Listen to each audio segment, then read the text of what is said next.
Vamos orar. Querido Deus, coloco a vida do pastor Ricardo na tua presença. Meu Deus, eu creio que o Senhor nos deu a graça de tê-lo aqui conosco nesta noite, e também assim será no aprendizado que nós teremos. Então, em nome de Jesus, que ele seja a boca do Senhor nesta noite, para a honra e glória do teu nome. Nós te agradecemos, Pai. Muito obrigado. Prega a palavra. Olá, queridos, boa noite, a paz do Senhor Jesus, amém? Uma alegria estar com vocês, que bom que depois de tantos anos deu certo marcar essa agenda, muita correria mesmo, muita agenda para lá e para cá, às vezes enche rápido, então, mas pastor, graças a Deus, perseverou e deu certo da gente poder estar com vocês aqui. Eu queria apresentar rapidinho a minha família, tem um banner aí, que vai até te mostrar também a nossa rede social, um bannerzinho da nossa família e da rede social.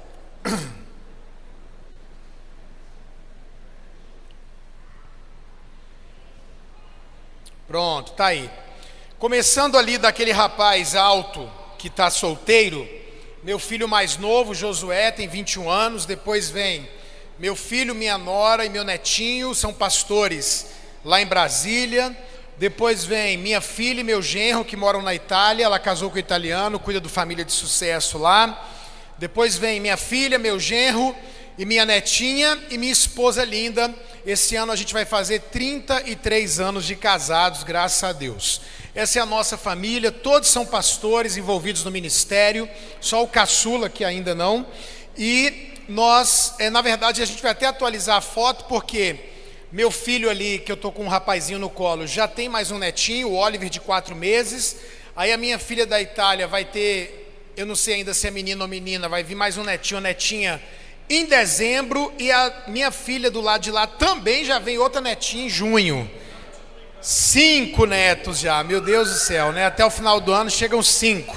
Uma coisa muito gostosa ser vovô, vovó. E aí, o nosso Instagram, que é a nossa rede social mais forte, é o ali, @família de sucesso. Tem no canal do YouTube bastante conteúdo e coisas para servir vocês, tá bom? Aí o outro banner é: quem é casado aqui? Deixa eu ver quem é casado. Levanta a mão os casais. Pronto. O outro banner é o meu Instagram pessoal, que até há mais ou menos um mês atrás eu usava só para falar das minhas coisas pessoais, mas a gente resolveu tornar o Instagram pessoal um Instagram só para falar da questão da intimidade sexual do casal. Então ali agora o conteúdo é para melhorar a sua vida íntima. Então praticamente toda semana, quase todo dia, vai ter alguma coisa ali para você ter uma vida íntima, como a Bíblia promete, com vida e vida em abundância. Então, se você quer melhorar, quer resolver problemas, quer aprender, receber dicas da questão da intimidade do casal, é nesse Instagram que ele é dedicado para isso, tá bom? Agora eu queria conhecer vocês. Quem aqui não é casado? Deixa eu ver quem é solteiro. Solteiros, levantem a mão. Ok. E quem tem filhos que não casaram ainda? Filhos que não casaram. Então eu quero indicar para vocês, queridos, esse livro aqui, ó. Como saber quem é a pessoa certa para eu me casar. É um livrinho para livrar você de casar errado. É um livrinho para livrar você de ter um genro ou uma nora endemoniado. É um livrinho, pensa num livrinho bom para fazer namoro e noivado acabar. É esse livrinho aqui. Porque é melhor terminar namoro e noivado do que terminar o quê? Casamento. Então, não casou, leia. Aí um casal falou para mim: pastor, mas eu não preciso ler, eu tenho certeza. Eu falei: você tem certeza? Por que está com medo de ler, né? Leia, que vai ajudar você ou a convicção, ou de repente a pensar. Para quem tem filhos, meus filhos me tiram do sério e agora o que eu faço? Pastor, minha filha está desobediente, meu filho está teimoso, minha filha não me obedece, eu não sei o que eu faço. É só Jesus na causa, pastor do céu. Então, se você quer melhorar a criação dos seus filhos, criar filhos abençoados, esse é o livro. Como vencer os 6 piores inimigos da família.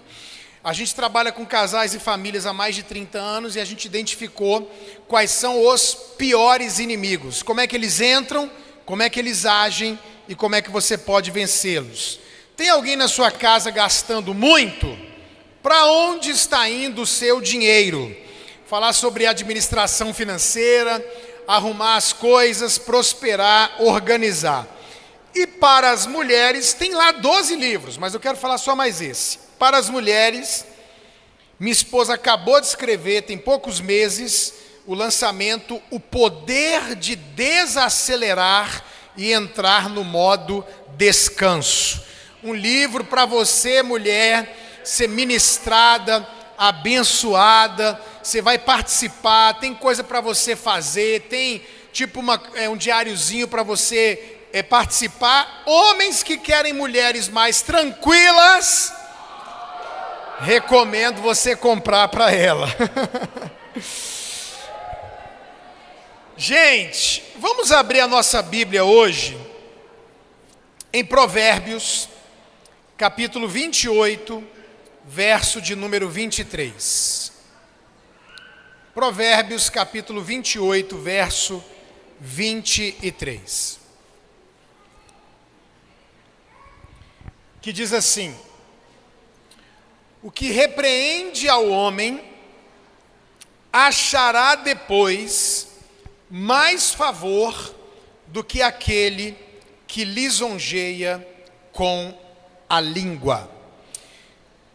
Queridos, eu tenho certeza absoluta que se você quer uma família feliz, uma família bem-sucedida, uma palavra que não pode faltar, ela é uma base, um fundamento para uma família ter sucesso, é a palavra equilíbrio, é a palavra moderação. A Bíblia diz isso, para nós sermos moderados.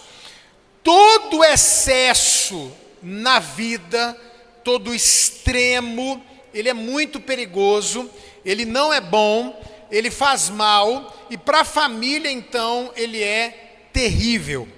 E a minha opinião sobre excesso, sobre situações extremas, é somente em algumas exceções. Por exemplo, pastor, quando eu não era crente, eu era alcoólatra, e por causa do alcoolismo, hoje eu sou radical, eu não bebo nem biotônico Fontoura, né? Nem bombom com licor. Tá certo, você tem que ser radical, porque teve uma justificativa para isso. O pastor, a gente está passando uma situação financeira muito complicada lá em casa, reunimos a família e vamos tomar uma medida extrema de cortar gastos, de organizar as finanças. Isso vai durar um tempo, depois vocês vão voltar para o equilíbrio. Mas, tiradas as exceções, a palavra-chave é equilíbrio. Por exemplo, quem é a nossa maior referência? Jesus. Quando você vê a vida de Jesus, ele era uma pessoa equilibrada. Quando você vai ver Jesus, a Bíblia diz que tinham momentos em que ele e os discípulos não tinham tempo nem para comer, trabalho. De repente ele pega os discípulos, vai para um lugar deserto para descansar. Quero te fazer uma pergunta. Enquanto Jesus estava descansando com os discípulos, tinha gente endemoniada, sim ou não?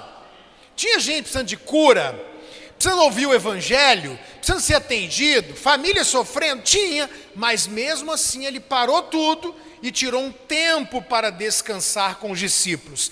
A Bíblia diz que ele acordava de madrugada para orar, mas a Bíblia diz que ele deitava no barco de tarde e dormia. Então, Jesus, ele tinha um equilíbrio. Uma hora ele estava trabalhando, uma hora descansando, uma hora orando de madrugada, uma hora parando para dar uma dormida à tarde. Ele um dia estava lá, expulsando demônio, curando enfermo. Alguém chegou nele e falou: Jesus, sabe o que o pessoal fala sobre você? Olha o que a Bíblia fala, as pessoas, a imagem que elas tinham. Eu prefiro sem música. A imagem que as pessoas tinham de Jesus numa época em que eles não sabiam que Jesus era o Filho de Deus, era Deus. A Bíblia diz assim: veio João, que não comia nem bebia, e vocês dizem que tem demônio. Veio o Filho do Homem, que come, que bebe, e dizem: eis aí um glutão, bebedor de vinho, amigo de publicanos e pecadores. Olha só, o pessoal estava lá, ninguém sabia que Jesus era o Filho de Deus, que Jesus era Deus. Eles olhavam e diziam: ah lá, diz que é homem de Deus, diz que veio fazer, vamos colocar na linguagem de hoje, vive em churrasco, vive andando com o povo em festa, vive conversando com todo mundo na rua. Aonde que a roupa dele, o jeito dele, a conversa dele, o estilo de vida dele manifesta qualquer coisa de religioso, de coisa de Deus? A visão que eles tinham era a visão de uma pessoa normal, de uma pessoa comum. A Bíblia diz que Jesus um dia recebeu um convite para ir numa festa de casamento, e ele foi para uma festa. Ah, hoje à noite vai ter festa? Vai, eu vou lá. Chegou lá na festa, claro, ele multiplicou, ele transformou água em vinho, operou um milagre, porque ele é Jesus, mas ele foi na festa. Então, uma palavra para nós, de sabedoria, especialmente na família, é a palavra equilíbrio. Quando a gente fala disso, e a gente quer trazer isso para dentro da família, existe um fato, e a gente tem que aprender a lidar com isso, e às vezes a geração mais nova tem um pouquinho de dificuldade de entender isso, que é o seguinte: gente, é impossível, não é real, não é verdadeiro. Você está num relacionamento familiar, num relacionamento com pessoas, e em algum momento desse relacionamento, você não ter que confrontar a pessoa, falar de algo que está errado, mostrar para ela que o jeito que ela está fazendo mal para ela, mal para a pessoa. Então, grave isso. Existem momentos na vida em que você vai ter que falar para o marido, para a esposa, para o filho, para o pai, para o irmão, coisas que ele não quer e não gosta de ouvir, mas precisa. O texto que nós lemos diz que quando você repreende alguém, isso é mais valioso, vai dar mais resultado amanhã do que quando você fica lisonjeando, elogiando alguém.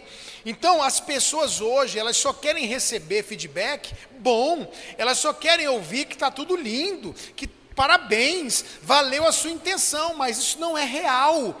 A vida tem momentos em que você vai ter que receber bronca, vai ter que ouvir o que não gosta, vai ter que ouvir o que não quer, vai ter que ser confrontado. Isso vai acontecer. Quem está entendendo, diga amém. Amém.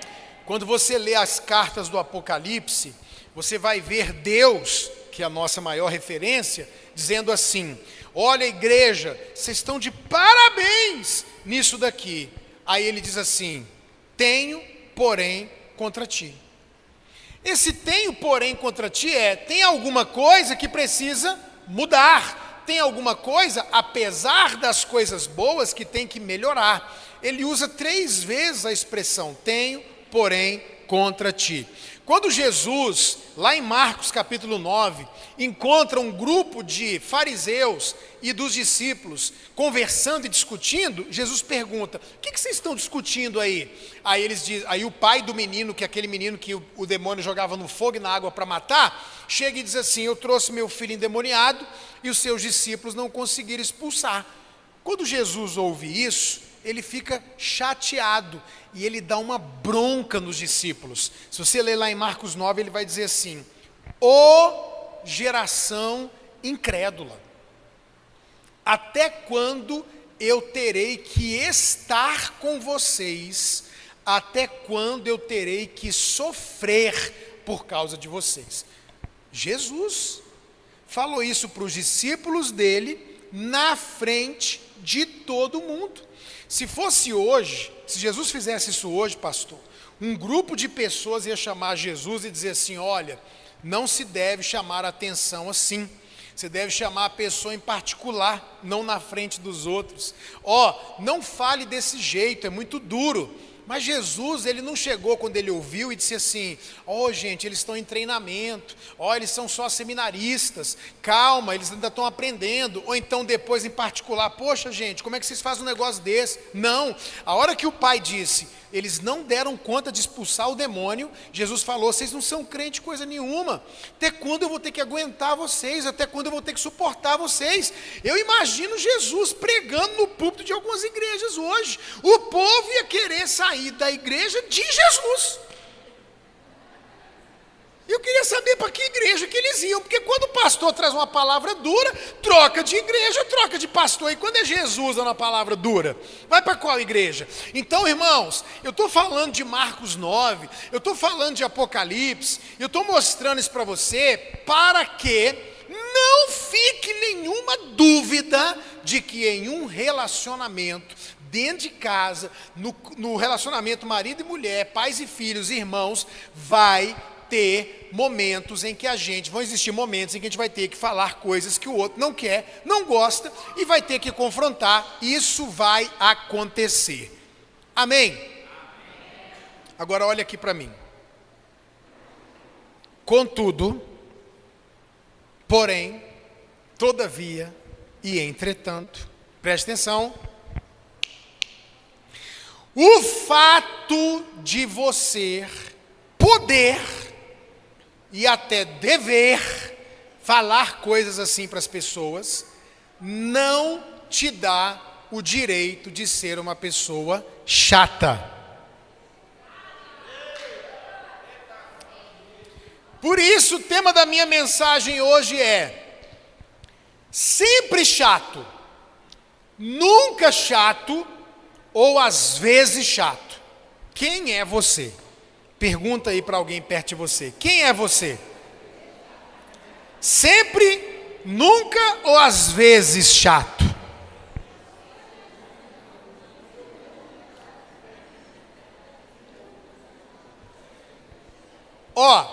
Eu queria fazer um combinado com vocês hoje. Olha para mim, um combinado. Hoje, só hoje, nessa igreja, você vai resistir à tentação e durante a minha pregação você não vai falar "fala Deus". Só hoje.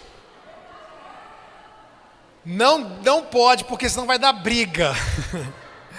Então eu estiver pregando "fala Deus", aí pronto, o marido vai ficar chateado, a esposa, o filho. Hoje, eu acho que não devia sair nem glória a Deus, nem amém, só no seu coração. E, outra coisa, cuidado para durante a mensagem você não fazer assim, né, aquela olhada e tipo, Deus vai falar, inclusive com você. Amém? Nenhuma igreja que eu já preguei essa mensagem, que eu pedi para fazer isso, até hoje funcionou. Teve gente que não aguentou. Ai, meu Deus, é meu marido. Não, mas se você puder, aguenta firme. Vamos lá. Quem é, dentro das casas, aquela pessoa que está no extremo, que eu falei para você que o extremo não é bom, que os lugares extremos são perigosíssimos para o relacionamento? Quem é a pessoa sempre chata? A pessoa sempre chata na nossa casa é aquela, você vai identificar rápido se é você ou alguém que convive com você, que todo dia ela tem uma reclamação. Todo dia. Ela reclama o tempo todo, ela pega no pé de todo mundo, ela corrige o tempo todo, ela exige o tempo todo. Sabe aquela pessoa, todo mundo olhando para o lado, gente, não faça isso. Sabe aquela pessoa que ela fala assim: quantas vezes eu vou ter que repetir? Pelo amor de Deus, essa roupa, tira o uniforme. Eu já falei para você, E ela fala e fala, e briga, e reclama, e cobra, exige. E normalmente ela está matando ou morrendo. Ela tem hora que diz assim: vocês vão me matar. Ou então ela diz assim: eu vou te matar. Gente, essas pessoas, a verdade, eu vou falar a verdade para vocês. Quem está nessa situação extrema, de todo dia falar a mesma coisa, repetir a mesma coisa, brigar, reclamar, é a toalha, fecha a porta, não faz isso, eu já te falei, tira essa roupa, não joga toalha aqui, fecha a boca. Essas pessoas, na maioria das vezes, elas estão certas.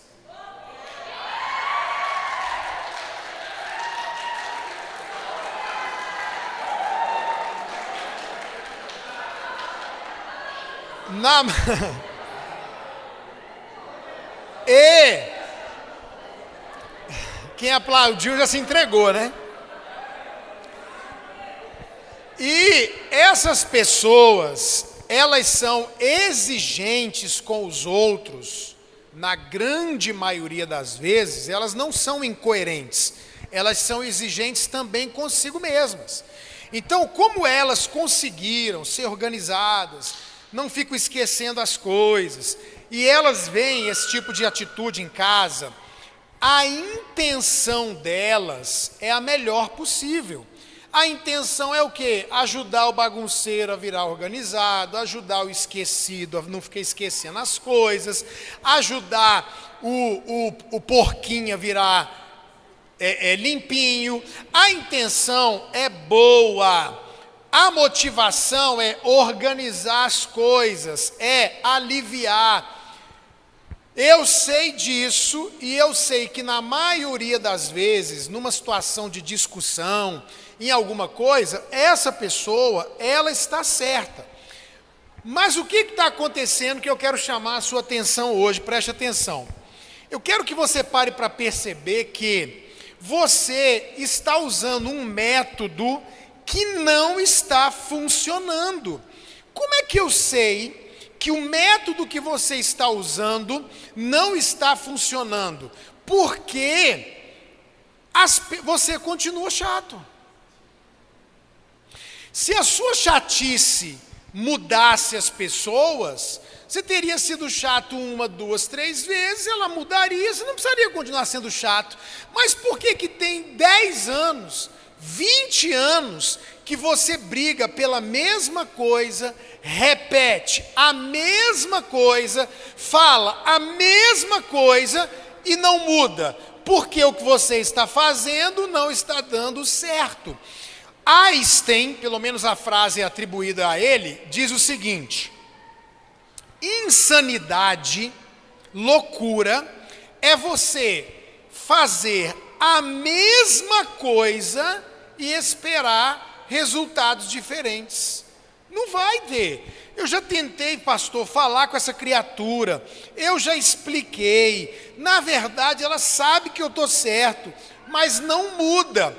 E aí o que você faz? Continua falando, continua brigando, continua reclamando, continua exigindo, continua repetindo e as coisas não estão mudando. Então esse não é o caminho que você tem que ficar nele. Por quê? Porque o fato de você o tempo inteiro brigar, repetir, reclamar, está gerando algo. O que está gerando? Você fica irritado ou irritada, nervoso, nervosa, estresse absoluto, cortisol lá em cima.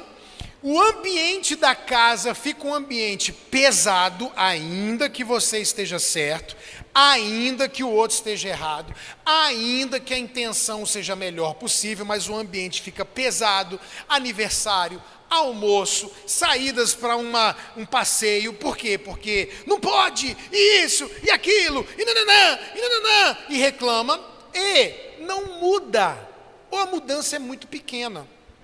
Então, o excesso de cobrança destrói o relacionamento. O excesso de briga destrói o relacionamento.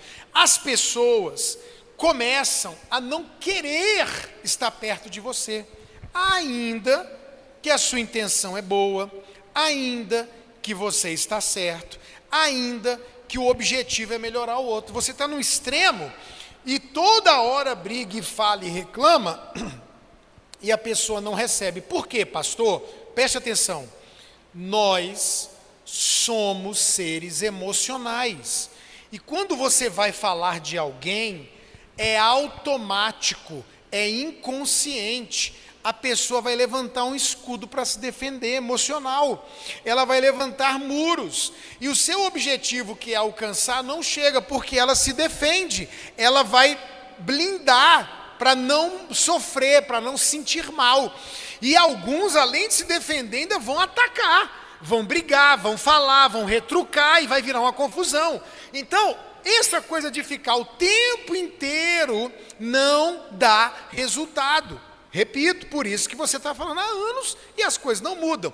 E aí você está tentando e não dá, está tentando e não dá. Então eu quero te dar um conselho hoje. Tenha paciência, compaixão, misericórdia, relaxa. Por quê? Porque esse extremo, esse excesso de todos os dias ter alguma coisa dentro de casa para reclamar, para repetir, para brigar, para falar, está causando uma situação ruim dentro de casa. Tem gente que nem quer ir para casa. Por quê? Porque sabe que vai chegar em casa, sabe que vai ser cobrado, sabe que vai ter bronca, sabe que vai ouvir de novo alguma coisa, mesmo sabendo que está errado. Então, olha o que a Bíblia diz. Vocês estão aqui comigo? Olha o que a Bíblia diz. Não sejas demasiadamente justo, nem exageradamente sábio. A pergunta é: por que você quer se destruir? Porque isso vai destruir você. A Bíblia está dizendo que até para a justiça, até para a sabedoria, não deve haver excesso. Não deve ser exagerado. E Deus está avisando: quem quer ser muito justo, muito sábio, muito exigente, isso vai destruir você, porque você não vai conseguir que as pessoas alcancem esse padrão que talvez você conseguiu alcançar. E vira e mexe, você mesmo comete um erro, faz alguma coisa, inclusive a galera, quando quem está certo, quem cobra, erra ou faz alguma coisa, vem todo mundo em cima, né? A diferença é que ele erra uma vez a cada 100 e o pessoal erra uma vez 99 de 100, né? Mas é assim mesmo que acontece. Então, deixa eu falar uma coisa para vocês. No nome de Jesus, se acalma. Você que é sempre chato, eu te abençoo para você largar de ser chato. Mas nós temos um segundo tipo de gente, que está no outro extremo. Quem é o segundo tipo? Nunca chato. O nunca chato é exatamente o oposto e extremo do sempre. E quem convive com o nunca chato, acha maravilhoso. Mas você não tem ideia de como isso é perigoso. E eu vou te mostrar hoje. O nunca chato, a palavra já diz, nunca briga, nunca reclama, nunca cobra, nunca exige.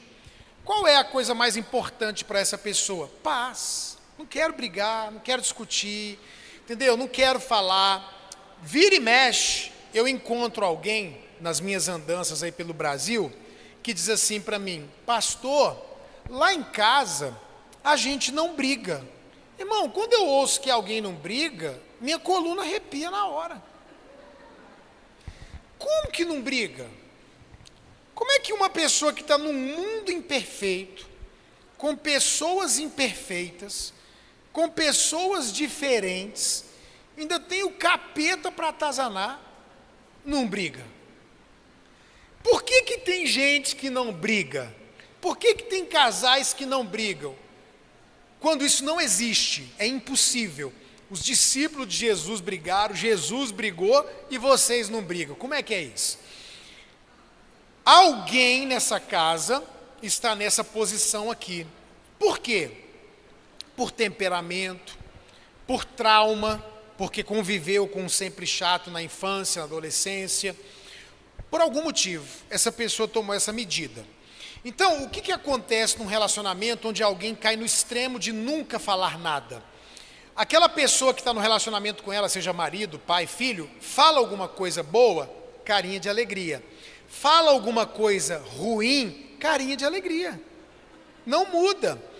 A questão é que não é que ela não gostou, não é que ela não achou ruim, a questão é que ela só não externou, ela guardou. Já ouviu a expressão engolir sapo? Ela engoliu o sapo. Só que ela engoliu o sapo como? Carinha de Facebook. Se eu sou uma pessoa nunca chata, que nunca fala, nunca briga, nunca diz não gostei, nunca reclama, quem está convivendo comigo acha o quê? Maravilhoso. Sim ou não? Não briga, não reclama, não cobra, não exige. Se eu trato bem, tá com a cara boa. Se eu trato mal, tá com a cara boa. Ué, maravilhoso. Mas preste atenção, essa pessoa, ela está não gostando, ela está decepcionada, ela está ferida, ela só não está falando, ela só não está externalizando.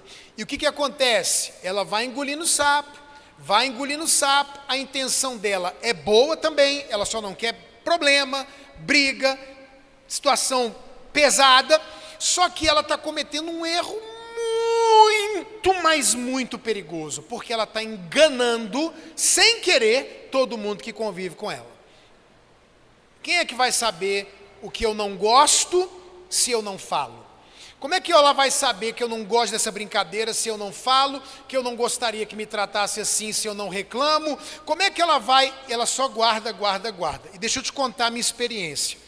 Eu trabalho com casais e famílias, gente, há mais de 30 anos. Eu vou dar só uma estatística para vocês. De 10 casais que eu pego que teve adultério, recupera 7, 8.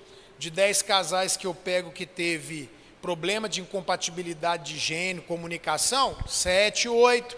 Problema na intimidade sexual, 8, 9, resolve. Fácil. Na minha experiência, de mais de 30 anos, quando eu pego alguém que tem aquela atitude ali de nunca falar, nunca brigar e nunca reclamar, de 10, recupera 1 ou 2. Por quê? Porque a pessoa passa anos guardando. E quem engole sapo, um dia vai fazer o quê? Vai vomitar o sapo. Só que essa pessoa, quando ela chega a explodir, quando ela chega a externalizar, ela não vai externalizar uma briga, um momento. Ela vai externalizar 15, 20, 10 anos que ela está o quê? Guardando. Aí eu peguei um casal uma vez, que a esposa disse assim: eu não aguento mais. Só que a pergunta do pastor dela, do marido dela, da filha dela é: o que você não aguenta mais? Você nunca falou nada. Nunca reclamou de nada. Como é que eu ia saber que eu estava errando? Como é que eu ia saber que não estava bom? Como é que eu ia saber o que precisava melhorar? Se a postura daquela pessoa foi nunca falar, nunca expressar, nunca reclamar. Você está vendo como os extremos são perigosos? Sempre brigando, nunca brigando. Repetindo 1 milhão de vezes, nunca fala nada. Aquilo ali vai desgastando o relacionamento, vai atrapalhando a casa, vai estragando o clima, aquilo ali durante muito tempo fica tudo bem, mas o dia que explode é uma bomba nuclear. De 10, 1, 2 no máximo você consegue resgatar. Na verdade, estatística para mim é de 10%. Então, eu não posso permitir na minha vida, casamento e família, nem um extremo, nem outro extremo. Tem que tomar cuidado com isso, quem está entendendo, diga a mim. Nem sempre chato, nem nunca chato, porque extremos são perigosos. Qual é o equilíbrio, pastor? O que eu tenho que fazer? Você precisa decidir ser, às vezes, chato. Às vezes. Então vamos lá. Eu vou dar um parâmetro. Vou começar com o nunca. Você nunca briga, pastor. Realmente a minha tendência, meu temperamento, minha história de vida, né? É de uma pessoa que a tendência é guardar, é me calar. Eu prefiro não me meter. Eu guardo as coisas. Pois é. Então você tem que estabelecer uma coisa se você não quer destruir sua família amanhã. Você tem que ser chato, pelo menos uma vez por mês. Só isso? Estou falando para a pessoa que nunca fala. Ela nunca reclama, nunca. Tem anos que ela não fala. Eu estou pedindo para você, pelo menos, para quem nunca quer falar, porque quem falou só isso provavelmente é muito chato. Aí não entende, né? O nunca chato é aquele que não consegue, não quero falar, odeio falar. Então, nunca fala, não. Então, uma vez no mês, você vai colocar na agenda, dia 30, despertou o celular, aí você vai chamar a sua família e você pode falar para ela assim: ó, vocês sabem que eu não gosto, meu temperamento não é assim, eu acho desagradável esse momento, mas para eu não guardar isso, eu quero falar com vocês. E aí fala tudo que aconteceu no mês. Aquele dia que eu pedi para você lavar a louça, você não lavou, fiquei chateada. Aquele dia que você falou alto comigo na frente dos irmãos da igreja, eu fiquei decepcionado, chateado. E aí você, ó, vomita o sapo do mês, zera, não gosto de falar, chegou de novo, aprenda a falar, nem que seja pelo menos uma vez por mês. Quem entendeu, diga amém. E o sempre chato? O sempre chato, para ele é mais difícil, porque ele é chato. Porque ele fala, não é toda semana, é todo dia. Porque ele fala várias vezes no dia. Então, o que o sempre chato precisa? Vamos lá, o sempre chato tem uma meta. Qual é a meta dele?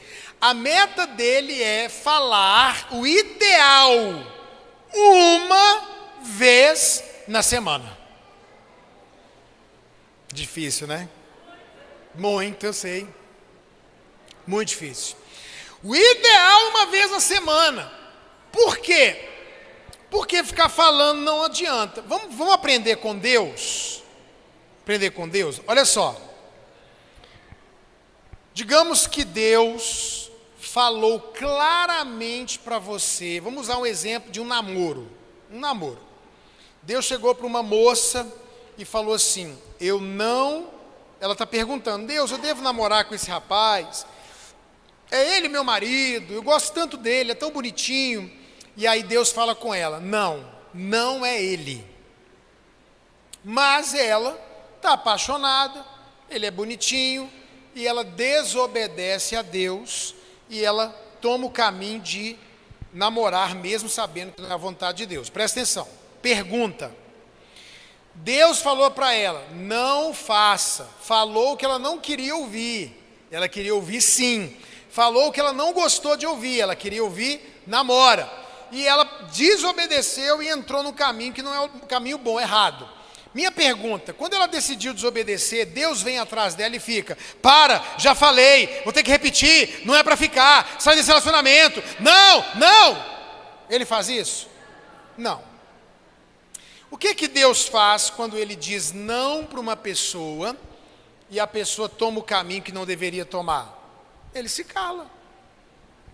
Ele já falou não, ele já falou o que ela não deve fazer, o que não é bom para ela fazer. Aí depois de um tempo, ele dá um sonho para ela. Aí no sonho Deus fala com ela, ó, sai desse namoro. Aí ela continua no namoro, Deus se cala de novo. Depois de um tempo, Deus usa uma pregação, Deus usa um profeta e fala com ela. E Deus vai falando de tempo em, mas ele não fica atrás.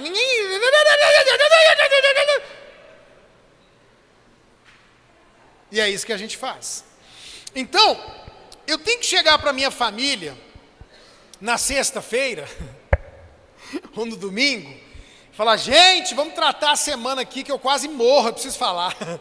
Que eu queria ter falado 782 mil vezes, eu vou falar só uma. Pelo amor de Deus, isso. Pastor, eu sou muito chato, não vou dar conta, então máximo 2 na semana.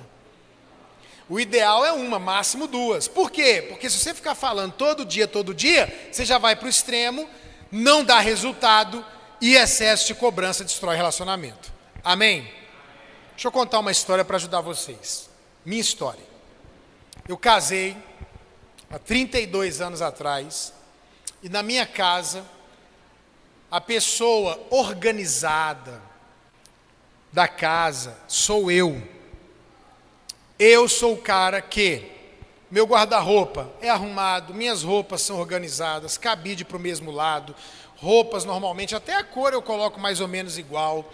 Meu escritório é organizado, tudo arrumadinho. Quando há muitos anos atrás não tinha nada do que tem hoje, computador, eu tinha uma mesinha, tinha folha chamex, tinha grampeador. Eu podia sentar na minha mesa e eu fechasse os olhos assim e você falasse, cadê a caneta? Aqui, lápis, aqui, borracha, aqui, grampeador, aqui. Eu podia ligar para minha esposa em casa e falar assim, amor, abre o arquivo, segunda gaveta, terceira pasta, tem uma folha amarela, entrega para o rapaz que está passando aí. Imagina com quem eu casei. Com uma mulher limpinha, mas bagunceira. Eu me lembro que no primeiro mês de casamento, primeiro mês ainda, nós já recém-casado, eu cheguei no meu escritório um dia e eu fui pegar o grampeador. E quando eu fui pegar o grampeador não estava no lugar que ele sempre está. Porque é ali que eu sempre usei e guardei no mesmo lugar. Eu ponho a chave sempre no chaveiro. Eu ponho a carteira no mesmo lugar, para não esquecer, para não perder. É raríssimo eu perder uma coisa em avião, esquecer em restaurante, casaco. Não acontece, é muito raro. Então, beleza. Quando eu chego no meu escritório que eu vou pegar o grampeador, ele não está no lugar. Isso já irrita quem é assim. Aí eu olhei em cima do arquivo, olhei na poltrona, olhei onde estavam os livros, olhei na sala. Não estava lá. Segundo nível de raiva, não está aqui. Por que a pessoa usa e não põe no lugar? Aí eu chamei, Maírla, minha esposa, amor, cadê o grampeador? Aí eu pensei que ela ia falar assim, está no quarto, está no banheiro, deixei na sala. Sabe o que ela fala? Grampeador? Meu Deus, irmão, está de brincadeira comigo. Eu falei, vem cá, por favor. Mas já com ódio. Só que era a primeira vez, recém-casado. Eu estou o quê? Controlando. Eu já queria gritar, brigar, reclamar. Aí eu segurei. Aí ela veio. Aí, paninho de prato, eu falei assim, querida, olha só, o grampeador sempre fica aqui. Nós não temos filho, nem cachorro, nem gato. Nunca ouvi falar que demônios é grampeador. Só pode ter sido você que pegou o grampeador. Aí ela olhou assim, falou assim, sabe que eu acho que eu estava no telefone, lembra aquele telefone sem fio, né? Eu acho que eu peguei mesmo. Eu falei, eu não acreditava que ela não lembrava que tinha pego o grampeador. Aí ela foi lá, ela fez assim com a mão, no gesto, eu acho que eu peguei mesmo. Eu peguei aqui, amor. E eu saí andando, e eu estava falando no telefone, e eu lembro que eu grampeei, e eu atrás dela. Aí tinha um negócio assim, sabe essas coisas na sala que tem vários lugarzinhos que você põe enfeite? Aí ela falou, coloquei aqui. Ela pegou o grampeador e enfiou no primeiro lugar que ela achou. Aí eu cheguei para ela e falei: querida, deixa eu te falar uma coisa. O escritório é seu, a caneta, o grampeador, a borracha, é tudo nosso. Quero te pedir a coisa mais sensata, que todo ser no universo vai concordar comigo. Pode usar, terminou, coloca no lugar para mim, porque como você usa, eu uso. O que você acha? Adiantou? Hã? Você acha que a partir daquele dia ela falou: é verdade, eu vou usar e colocar no lugar. Não adiantou, gente. Zero.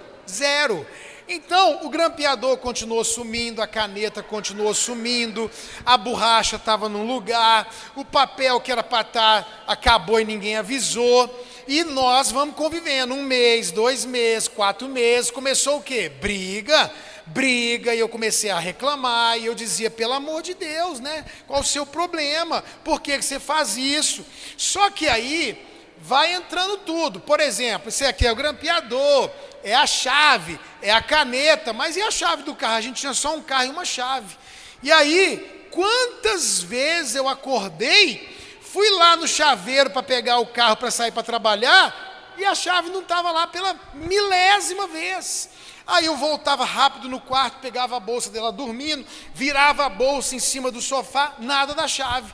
E eu dizia: meu Deus. Aí eu já com raiva, eu ia lá e não dizia: oi, amorzinho, acorda. Estava prejudicando meu horário já. Maírla, oi, o que foi? A chave, que chave? Do carro!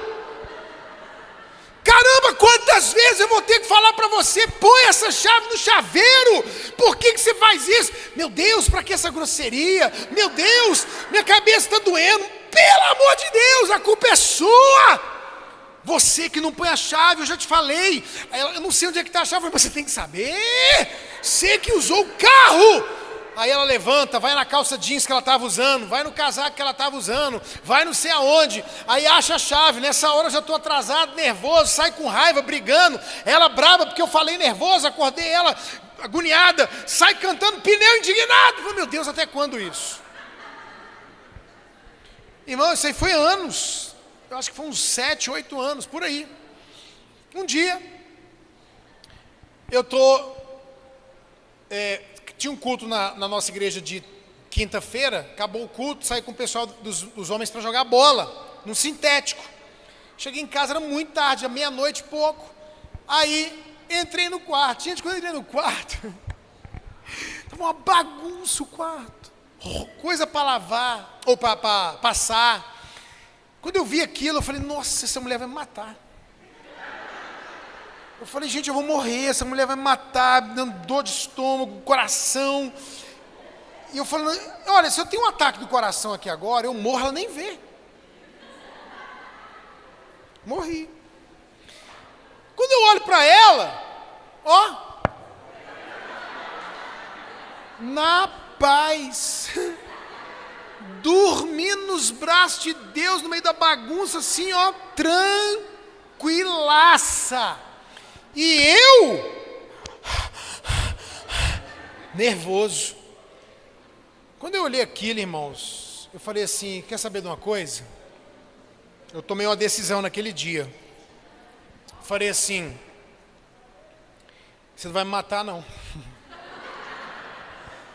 Ela dormindo, não viu nada. Eu falei assim: você não vai me matar. Sabe o que eu pensei? Eu falei: eu vou morrer. Qualquer hora eu vou ter um ataque, porque eu ficava nervoso mesmo, Eu vou ter um ataque, vou morrer. Ela vai em casa com um bagunceiro. E os dois vêm até 100 anos no meio da bagunça e eu morto. Falei: não. E, irmão, a Bíblia é o livro de maior sabedoria da história. Mas depois da Bíblia, o que mais tem sabedoria é ditado popular. E o ditado popular ensina o seguinte: se você não pode com ele, junte-se a ele.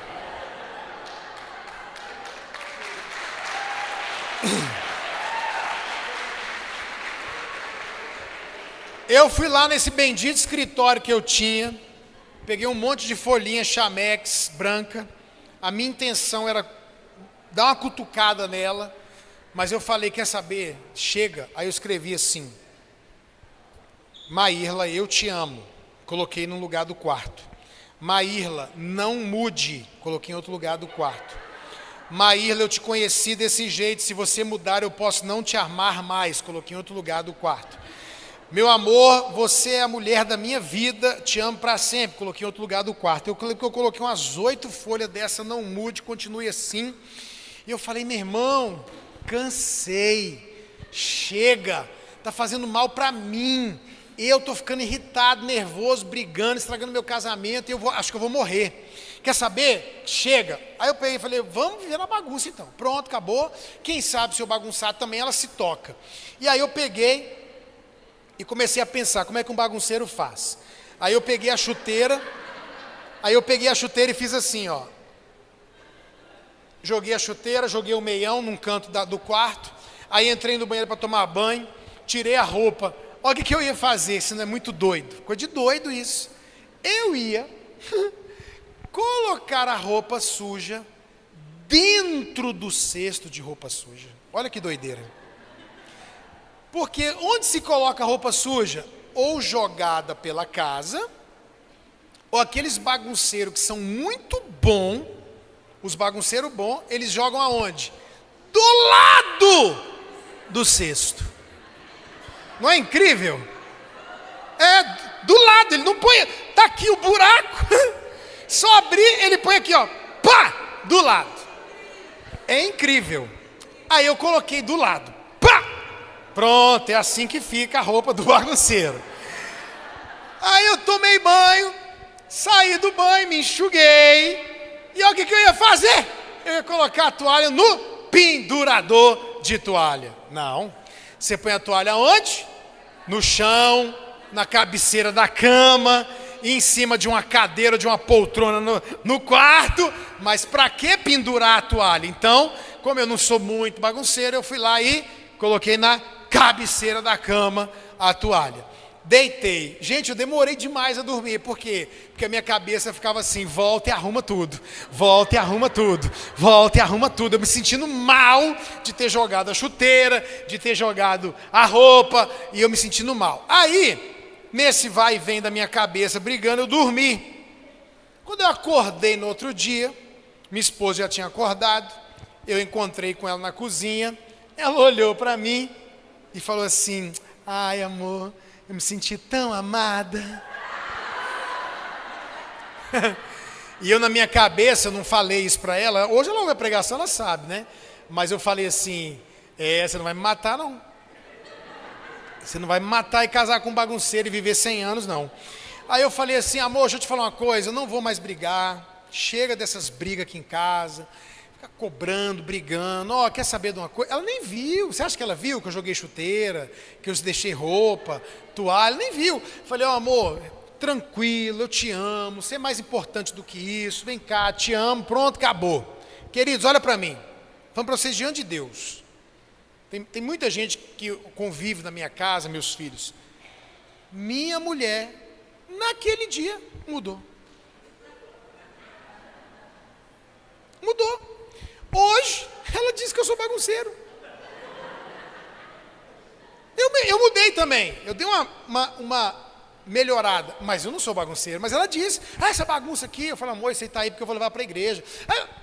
Ela mudou. Por que ela mudou? Pode ser uma de duas coisas. Tem aquela coisa de mulher, né? Fala a verdade. Eu escrevi, não mude. Ela falou, agora eu mudo.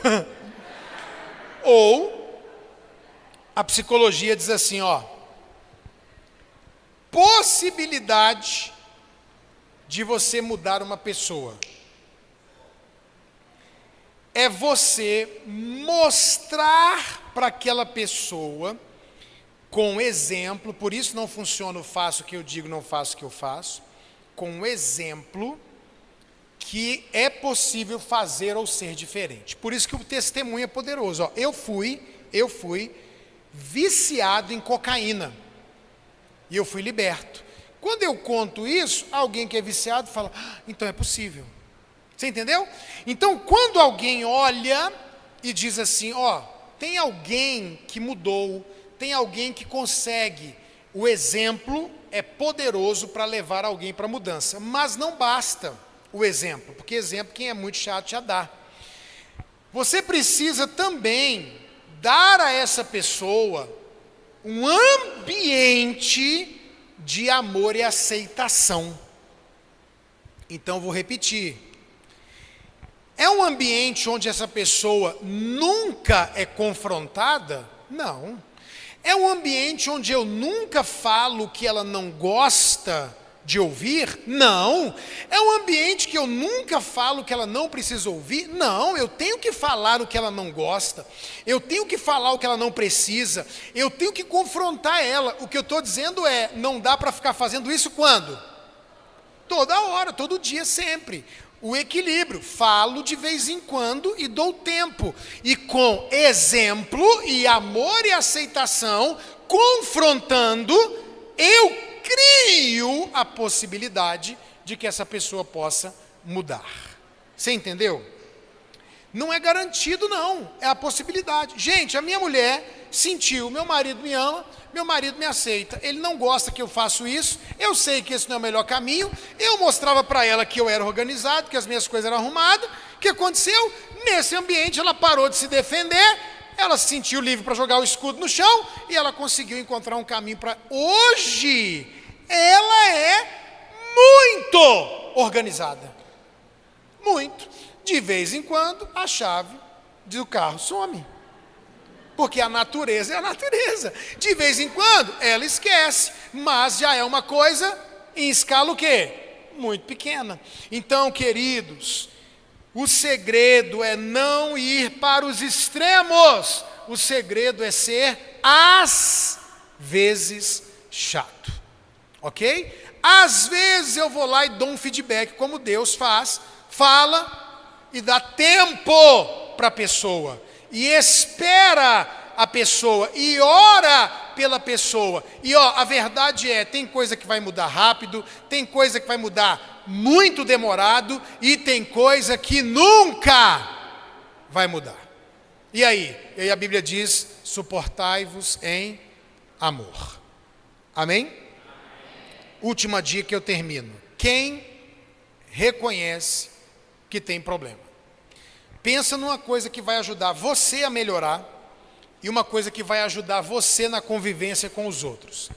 É extremamente irritante para alguém que é muito certinho, que faz as coisas corretas, conviver com alguém que tem problema, mas que não assume que tem problema. É a pessoa que atrasa mais do que chega no horário, é a pessoa que não responde o WhatsApp, é a pessoa que não é organizada, é a pessoa que esquece o casaco, esquece o celular, esquece a bolsa, esquece a chave, mas ela, por orgulho, transmite não, eu não sou assim não. E aí isso é irritante. É muito melhor quando você assume e reconhece alguma coisa, porque reconhecer algo é mais de 50% de passos para você melhorar e mudar. E você gera em quem convive com você compaixão. Então, na minha casa, tem uma pessoa dos nossos filhos que esquece tudo.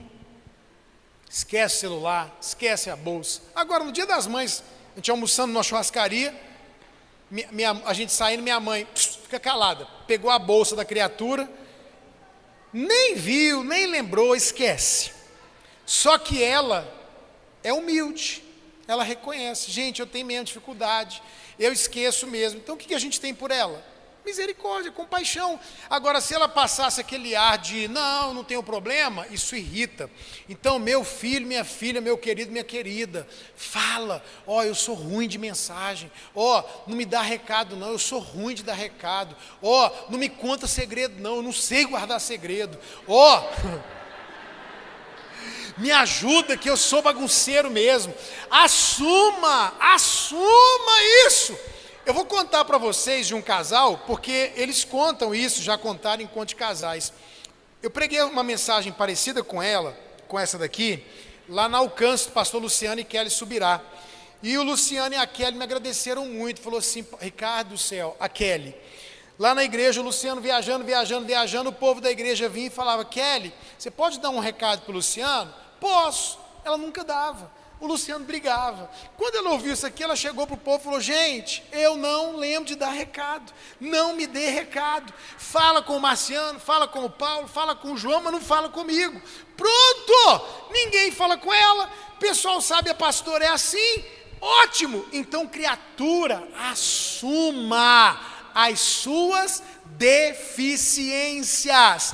Vai gerar nas pessoas compaixão e você mesmo vai poder. Ufa, eu assumo, isso para mim não é fácil, eu tenho dificuldade com isso, pronto, questão resolvida, ambiente em casa melhorado. Amém, gente?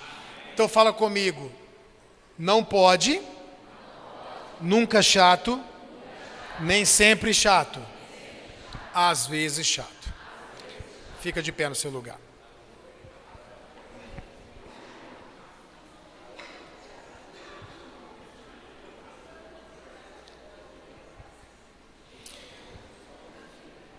Põe a mãozinha no seu coração 1 minuto e fala assim comigo: eu posso mudar, eu vou mudar, eu quero mudar. Isso vai acontecer, porque a Bíblia diz: eu posso todas as coisas naquele que me fortalece. Então você vai falar com Deus agora: me ajuda, Jesus, a mudar. Feche seus olhos e você vai dizer: meu Deus, eu tenho um padrão de comportamento, minha vida inteira, eu estou o tempo inteiro em casa brigando, reclamando. O Senhor sabe que a minha intenção é boa, é ajudar, eu acho que se eu não fizer vai virar uma bagunça, vai dar tudo errado. Você vai pedir: Deus, me ajuda a equilibrar isso. Não quero ser demasiadamente justo, nem exageradamente sábio, não quero desgastar o relacionamento, não quero ficar como uma pessoa que é chata. Me ajuda a equilibrar.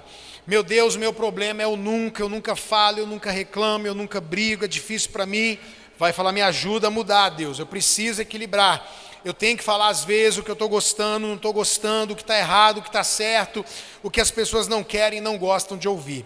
Me ajuda a temperar, me ajuda a moderar, me ajuda a equilibrar, porque eu quero ter uma família estruturada, uma família feliz, uma família saudável, uma família de sucesso. Obrigado, Senhor, por essa noite, por esse tempo de investimento na família, por esse tempo que a igreja parou tempo, dinheiro para abençoar os casais e as famílias, e nós pedimos em nome do Senhor Jesus, que o Senhor ajude cada homem, cada mulher, cada filho, filha, cada pessoa aqui que representa uma família, a mudar, a melhorar, a equilibrar. O Senhor é Deus que quer ver uma família abençoada, o Senhor é Deus que quer ver a gente feliz, e eu abençoo cada família aqui representada, com um milagre dentro da sua casa, com estrutura para criar bem os filhos, com equilíbrio emocional, equilíbrio espiritual, equilíbrio, meu Deus, para ter uma casa abençoada e feliz. Abençoamos as famílias dessa igreja, abençoamos as famílias de Aparecida, de Goiânia, do estado de Goiás, do Brasil. Abençoamos quem veio aqui hoje, que investiu tempo, que ouviu o chamado da sua liderança, dos seus pastores. Dá, Senhor, o fruto e a recompensa, e que a palavra não volte vazia, mas cumpra o propósito para o qual ela foi enviada, e que as famílias sejam abençoadas em nome de Jesus. Quem recebe, diga amém. Que o Senhor te abençoe e te dê uma família de sucesso.